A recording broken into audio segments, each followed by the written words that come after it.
السلام علیکم ورحمۃ اللہ وبرکاتہ نحمده ونصلی علی رسولہ الکریم اما بعد۔ آج کا سبق سن لیجئے۔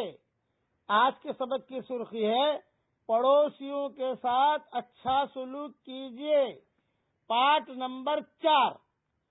حضرت عبداللہ ابن عمرو رضی اللہ تعالی عنہ حضرت محمد صلی اللہ علیہ وسلم کا ارشاد نقل فرماتے ہیں کہ آپ نے ارشاد فرمایا کہ اللہ تعالی کے نزدیک سب ساتھیوں سے اچھا وہ ساتھی ہے جو اپنے ساتھی کی نظر میں اچھا ہو، اور پڑوسیوں میں سب سے بہتر وہ ہے جو پڑوسی کی نظر میں اچھا ہو۔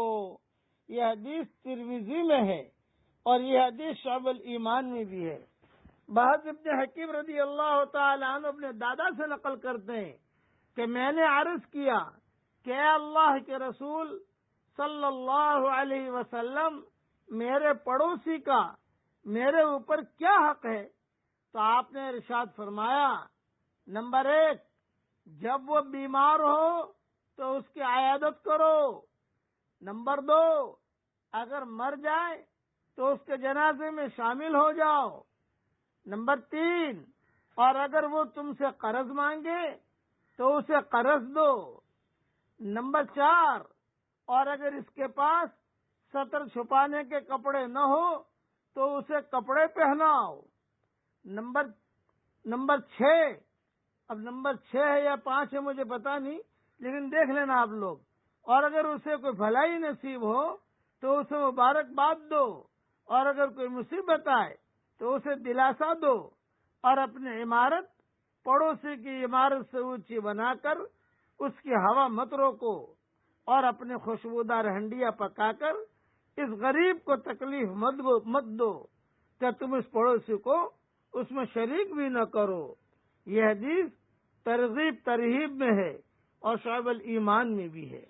اس لیے پڑوسیوں کے ساتھ حسن سلوک یہ بے انتہا ضروری ہے۔ تکلیف نہیں پہنچنی چاہیے پڑوسیوں کو۔ اب ایک دعا پڑھ لیجئے اور اس کے پڑھنے کا اہتمام کیجئے۔ اللہم اغفر لی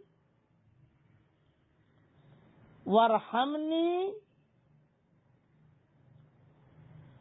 وتب علی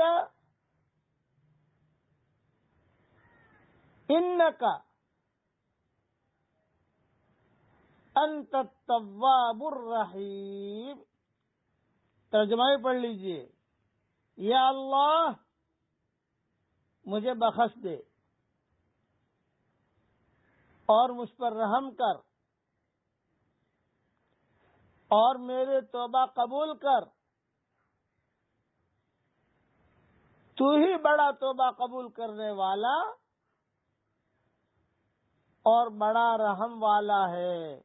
یہ دعا یاد کر لیجئے، بچوں کو یاد کروا دیجئے۔ میں امیجز بنا کے بھیجتا ہوں، اس لیے اپنے پاس محفوظ کر لیجئے۔ اللہ تعالی ہم سب کو ان دعاؤں پر عمل کرنے کی اور ان نصیحتوں پر عمل کرنے کی اللہ ہم سب کو توفیق عطا فرمائے۔ آمین۔ وآخر دعوانا ان الحمدللہ رب العالمین۔